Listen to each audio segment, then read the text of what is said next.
त्याग कौन सा श्रेष्ठ है? वृंदावन में जीव गोस्वामी रहते थे, उन्होंने अपने जीवन में एक त्याग किया, क्या? कि मैं कभी भी स्त्रियों को नहीं देखूंगा। क्यों? कहीं मेरे मन में कोई विकार उत्पन्न ना हो जाए। उन्होंने एक प्रण ले लिया कि मैं कभी स्त्रियों का दर्शन नहीं करूंगा। और वे वृंदावन में विराज रहे थे, तभी भक्तिमती मीराबाई वृंदावन में विचरण कर रही थी। उनका नित्य का एक ही नियम था, यमुना जी स्नान करना, ठाकुर जी के दर्शन करना और भक्तों का दर्शन करके वैष्णव संत जनों से थोड़ी सी मुख की कुछ वाणी को श्रवण करना। मीराबाई नित्य अपने स्थान बदल बदल करके संतों के दर्शन और श्रवण करती थी। एक दिन उनको पता चला कि अत्यंत विद्वान भगवत निष्ठ श्री जीव गोस्वामी जी यहाँ विराजते हैं। पहुंच गई मीराबाई। जैसे ही उनके स्थान में प्रवेश करने लगी, द्वारपाल उनके सेवकों ने रोक दिया। पहले प्रणाम किया मीराबाई को कि आपके दर्शन करके तो हम जैसे साधक भी भक्त बन जाते हैं, आपके आज यहाँ सहज दर्शन हो गए, प्रणाम, लेकिन क्षमा करें, आप भीतर नहीं जा सकते। मीराबाई बोली, क्यों? यहाँ जीव गोस्वामी रहते हैं, उनके प्रवचन का समय हो गया है, मैं उनसे कुछ भाव श्रवण करने आई हूँ। सेवकों ने कहा, वो सब तो ठीक है, लेकिन बाहर बड़े अक्षरों में लिखा है महिलाओं का प्रवेश निषेध है। हमारे गुरुदेव माताओं का दर्शन नहीं करते। मीराबाई भगवान की परम भक्ता थी, लेकिन कभी कभी हठ पूर्वक भी अपनी बात कह देती थी। कहते ना, थोड़ा सा उनका स्वभाव जो था ना, वो चीजों को, असाधारण चीजों को स्वीकार नहीं करती थी मीराबाई। जो चीज गलत है तो गलत है। थोड़ी हठीली थी, थोड़ा सा उनका स्वभाव धाकड़ जैसा था। मीराबाई तुरंत कहती, अच्छा मतलब आपके गुरुदेव जो हैं वो पुरुष हैं? शिष्यों ने कहा, मतलब? बोले, क्योंकि इस व्रज वृंदावन में तो केवल श्याम सुंदर पुरुष है, उसके अलावा सब गोपी हैं। आपके गुरुदेव पुरुष हैं?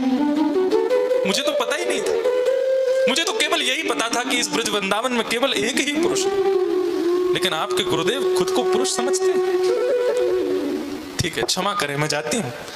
मीराबाई चली गई। उनके शिष्यों से रहा नहीं गया, वे रुदन करने लगे। बोले, ये बात यदि गुरुदेव तक नहीं पहुंचाई गई तो हो सकता है हम अपनी तो गति को रोक ही देंगे। अपनी भक्ति में तो हम लोग एक बाधक बनी रहे, अपनी गुरु की भक्ति में भी बाधक बन जाएंगे। हमें लगता है शायद हमारे गुरुजी अभी अपनी भक्ति में कुछ संकट अनुभव कर रहे हैं, यदि वो उस भाव में रहेंगे तो उनको भगवत प्राप्ति नहीं होगी। जाकर के शिष्यों ने बता दिया। बोले, मीराबाई आई थी और आकर के उनके ये शब्द थे। जीव गोस्वामी जी ने जैसे ही सुना कि मीराबाई ने ये बात कही है, उसी क्षण अपना ये नियम तोड़ने के लिए सीधे मीराबाई की कुटिया में गए और सबसे पहले भक्तिमती मीराबाई का दर्शन करके मैं स्त्रियों को नहीं देखूंगा, इस नियम को तोड़ दिया और मीराबाई को प्रणाम किया। बोले, आज आपने मेरे चक्षुओं को खोल दिया। और फिर मीराबाई के भवन में ही बैठ करके उनको प्रवचन सुनाया। तो कहने का अभिप्राय, जो भगवान से विमुख कराने वाले हैं, त्याग शरीर से नहीं करना है। माता पिता, गुरु, बंधु, भाई, मित्र, प्रियजन, परिजनों का जो दिखता है कि इनके आते ही मेरी भक्ति कम पड़ने लगती है, मेरी सेवा में लेश होता है, मेरी साधना में कमी आती है, ऐसे व्यक्ति का शरीर से त्याग मत करो कि उसको बेचारे को पता ही चल जाए कि तुमने त्याग कर दिया है। मन से त्याग दो। भगवान शिव ने सती का त्याग शारीरिक त्याग नहीं किया, मन से त्यागा। और बंधुओं, ये बात आप सब जानते हैं, मन से जो एक बार जिसका त्याग हो जाता है ना, वो फिर भले ही बगल में भी बैठा हो, उसके प्रति कोई भाव उत्पन्न होता नहीं है फिर। इसलिए तजिए हरि विमुख को संग, इसको अपने जीवन का मंत्र बना लीजिए।